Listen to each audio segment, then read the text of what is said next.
Solo-Leveling-Fans erleben es aktuell. Demon Slayer-Fans steht es bald bevor. Und auch One Piece-Fans wird es irgendwann ereilen. Irgendwann kommt der Tag, an dem dein Lieblingsanime vorbei ist und keine neue Folge mehr veröffentlicht wird. Wo man nicht mehr die liebgewonnenen Charaktere jede Woche aufs Neue sieht. Und dieser reale Verlust hinterlässt uns mit einer tiefen Trauer. In diesem Video erläutere ich dir nicht nur die 5 Phasen der Trauer, die du durchgehen wirst, sondern wie du lernst, mit dieser umzugehen. Wie du die Lücke füllst, die dein Lieblingsanime hinterlassen hat. Stell dir vor, du hast gerade die letzte Folge deines Lieblingsanimes geschaut, zum Beispiel Solo-Leveling. Die Credits laufen, die vertraute Musik setzt ein und plötzlich macht sich eine merkwürdige Leere breit. Und anstatt das Ende zu akzeptieren, setzt die erste Phase der Trauer ein, die Leugnung. Es ist dieser Moment, in dem du einfach nicht eingestehen kannst, dass die Geschichte wirklich vorbei ist. Das kann doch nicht das Ende sein, denkst du, während du noch mit feuchten Augen auf den Bildschirm starrst. Vielleicht springst du sofort auf und greifst zum Handy oder zum Laptop, um hektisch nach Informationen zu suchen. Gibt es vielleicht nicht doch noch eine OVA, einen Kinofilm oder eine nicht übersetzte Manga-Fortsetzung, ein Bonuskapitel oder ein Spin-off?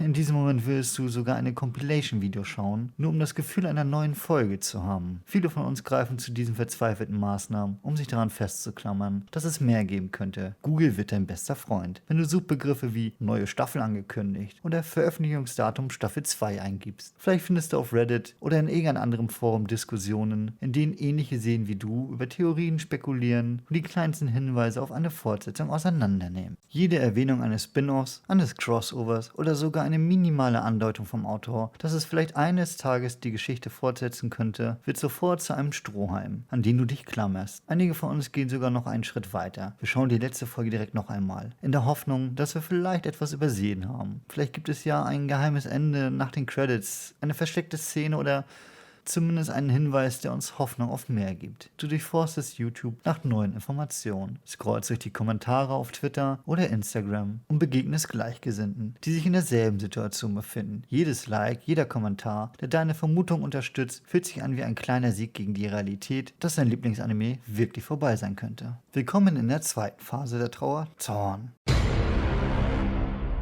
Die Realität hat dich eingeholt und mit ihr kommt die Wut. Warum musste mein Lieblingsanime jetzt schon enden? Dieser Gedanke brennt sich in deinen Kopf ein. Und du findest dich plötzlich dabei, wie du mit allen anderen und jedem frustriert bist. Vielleicht ist dein Zorn zuerst auf die Schöpfer des Animes gerichtet. Wie konnten sie nur? Wer hat entschieden, dass die Geschichte jetzt hier enden soll? Nur 12 Folgen? Ja, ich meine euch Mappa und Chainsaw Man Macher. Vielleicht denkst du, das Ende kommt viel zu abrupt und dass es noch viel zu viele offene Fragen gibt, die zu klären sind, die nie beantwortet wurden. In deinem Kopf entsteht eine Liste an all der Dinge, die hätte passieren sollen, worauf du dich schon gefreut hast, basierend auf dem Manga. Deine Wut könnte sich auch gegen die Produzenten und Studios richten. Warum gibt es keine zweite Staffel? Ihr könnt doch nicht mit einem Cliffhanger enden.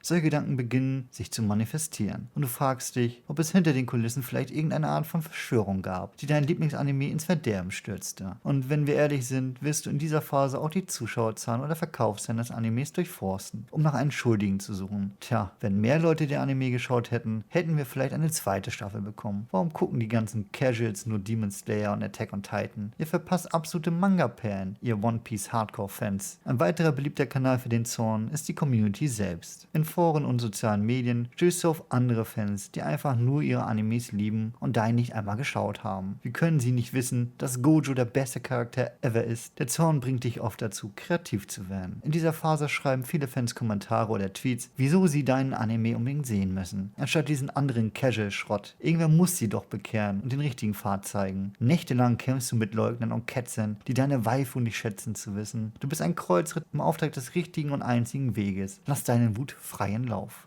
Nachdem du den ersten Schock überwunden und der Zorn verraucht ist, trittst du in die nächste Phase ein, das Verhandeln.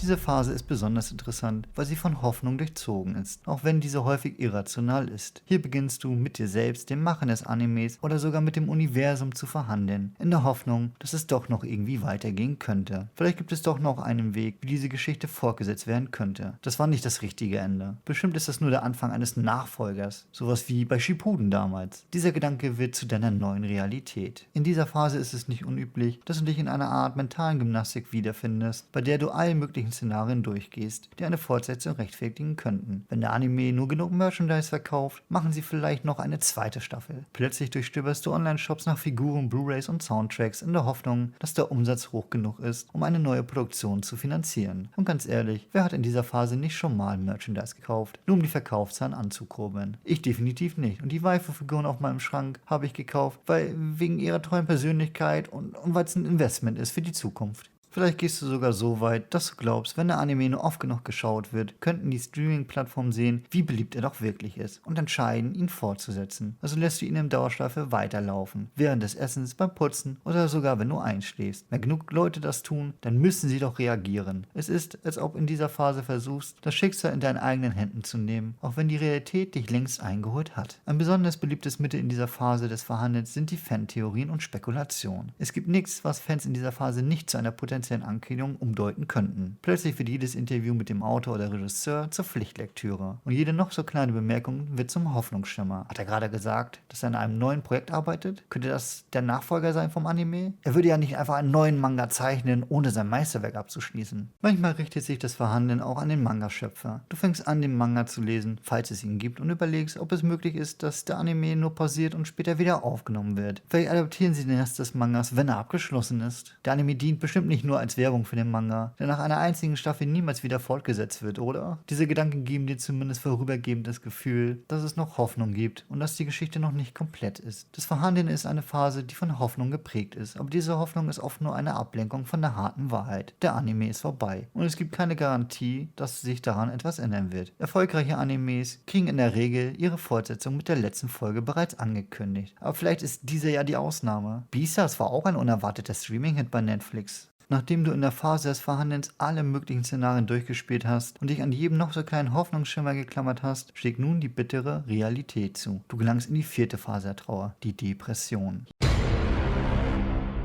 Hier akzeptierst du, dass dein Lieblingsanime tatsächlich vorbei ist. Und das tut weh, sehr weh sogar. Tief im Inneren weißt du, dass keine Petition, kein Merchandise-Kauf und keine Fantheorie die Geschichte fortsetzen wird. Diese Erkenntnis führt zu einem Gefühl der Leere und Traurigkeit, das dich vollends einnimmt und fühlt sich, als ob ein Teil deines Lebens fehlt. Die Depression ist die Phase, in der du dich fragst, was soll ich jetzt tun? Die vertrauten Figuren und die packende Story, die dich über Monate oder Jahre begleitet haben, sind plötzlich nicht mehr da. Du hast dich in dieser Welt verloren, dich mit den Charakteren identifiziert, mitgefiebert, mitgelacht und mitgeweint. Nun ist alles vorbei. Es fühlt sich an, als ob eine geliebte Routine von dir genommen wurde und das Leben erscheint plötzlich ein bisschen grauer und ein bisschen leerer. In dieser Phase ist es nicht ungewöhnlich, dass du dir eine Pause von Anime nimmst. Vielleicht fühlst du dich zu müde oder zu traurig, um etwas Neues anzufangen. Die bloße Idee, eine andere Serie zu starten, erscheint dir fast wie Verrat an deinen Lieblingsanime. Ach, denn kein anderer Anime wird jemals das Gleiche für mich bedeuten, denkst du dir. Und so bleibt der Bildschirm oft dunkel. Stattdessen beginnst du dich in der Stille der Nachdenklichkeit zu verlieren. Und jedes Mal, wenn jemand nach einem neuen Anime-Tipp fragt, weichst du aus und murmelst nur, ich schaue gerade nichts. Ein weiteres typisches Verhalten in dieser Phase ist das erneute Schauen der Serie. Aber dieses Mal fühlt es sich anders an. Anstatt vor Freude und Aufregung zu sprühen, wird das erneute Ansehen von Episoden zu einem melancholischen Akt der Erinnerung. Du kennst das Ende, du weißt, was passieren wird, aber du willst trotzdem noch einmal in die Welt eintauchen, nur um diesen leeren Raum ein bisschen zu füllen. Es ist, als ob du versuchst, die Zeit zurückzudrehen, um noch einmal in der Glückseligkeit der ersten Entdeckung zu schwelgen. Vielleicht suchst du auch Trost in der Community, doch anders als in der Verhandlungsphase, in der du gemeinsam nach Lösungen gesucht hast, geht es jetzt eher darum, den Schmerz zu teilen. Du postest traurige Memes, zitierst herzzerreißende Dialoge oder schreibst in Foren über deine Lieblingsmomente. Nicht um eine Fortsetzung zu erhoffen, sondern um einfach die Trauer mit Gleichgesinnten zu teilen. Fühlt sich noch jemand so verloren an ohne die Serie? Fragst du und die Antworten bestätigen dir, du bist nicht alleine. Viele andere Fans fühlen denselben Verlust und das Wissen, dass ihr gemeinsam trauert, kann ein kleiner Trost sein. Ein besonders harter Teil der Phase ist die Angst, nie wieder etwas Vergleichbares zu finden. Du beginnst zu denken, dass kein anderer Anime jemals wieder die gleiche Wirkung auf dich haben wird. Ach, das war die beste Serie, die ich jemals gesehen habe. Und nichts wird jemals an sie herankommen, sagst du dir. Das wird oft zu einer Form von emotionalem Rückzug, in der du zögerst, neue Serien zu starten, weil du einfach nicht bereit bist, dich auf etwas Neues einzulassen. Doch wie bei allen Phasen der Trauer ist es wichtig zu erkennen, dass auch diese Phase vorübergeht. Die Depression mag dunkel und schwer erscheinen, aber sie ist auch eine natürliche Reaktion auf einen Verlust von etwas, das dir viel bedeutet hat. Es ist okay, sich traurig zu fühlen und sich ein bisschen Zeit zu nehmen, um die Lücke zu füllen, die dein Lieblingsanime hinterlassen hat. Willkommen zur letzten und vielleicht wichtigsten Phase, die Akzeptanz.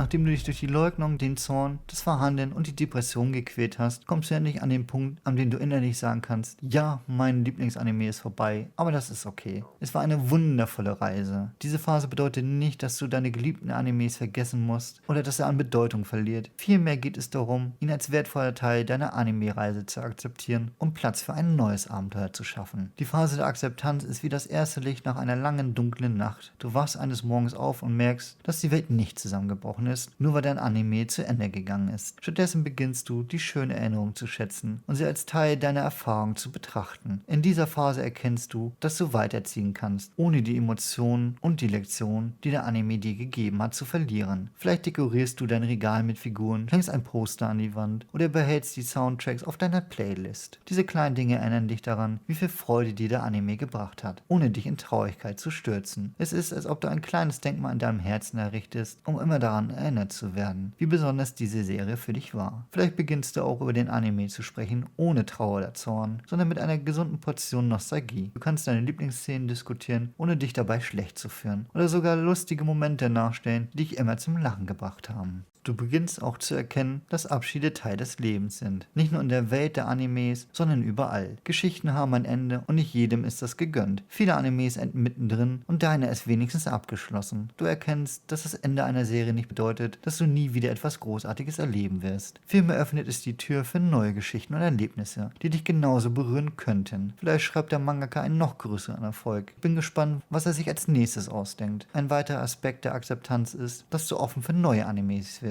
Die Angst, dass kein anderer Anime dein Lieblingsanime ersetzen kann, beginnt zu schwinden. Du erkennst, dass es keine Konkurrenz zwischen Serien gibt, sondern dass jede Serie auf ihre eigene Art und Weise einzigartig ist. Du fängst an, Empfehlungen von Freunden wieder anzunehmen, stöberst in neuen Genres und entdeckst vielleicht sogar etwas, das dich völlig überrascht. Der nächste Anime ist vielleicht nur durchschnittlich, aber irgendwann wirst du beim Scrollen eine Serie entdecken, an die du keinerlei Erwartung hast und sie wird dich erneut packen. Und dann beginnt das ganze Spiel von vorne. Denn auch deine nächste Lieblingsserie irgendwann endet. Diese amüsante Idee zu dem Video kam mir, nachdem ich Jujutsu Kaisen gelesen habe und so viele Fans sich über das Ende aufgeregt haben. Genauso wie sich beschwerten über My Hero Academia, Attack on Titan und Oshi no Ko. Viele meiner geliebten Serien endeten kürzlich und auch im Anime-Bereich mit dem Ende der ersten Staffel von Dandadan oder eben Solo-Leveling jetzt läuft es auch nicht besser. Auch wenn es schmerzt, einen Teil der eigenen Routine zu verlieren, bin ich froh, dass meine geliebten Serien einen Abschluss erhalten. Ob gut oder schlecht, denn es gibt mir die Möglichkeit, Platz in meinem Herzen für Neues zu haben. Und wann auch immer One Piece enden wird es einen Shitstorm sondergleichen geben. Denn die Erwartung an die Offenbarung, was das One Piece ist, wird vermutlich nicht die Fans zufriedenstellen. Aber das gehört eben zum Anime-Fan-Dasein dazu. Genauso wie es zum Fan-Dasein dazu gehört, meine anderen Videovorschläge zu schauen. In diesem Sinne wünsche ich euch viel Glück auf der Reise, einen neuen Lieblingsanime zu finden und wir sehen uns beim nächsten Video wieder.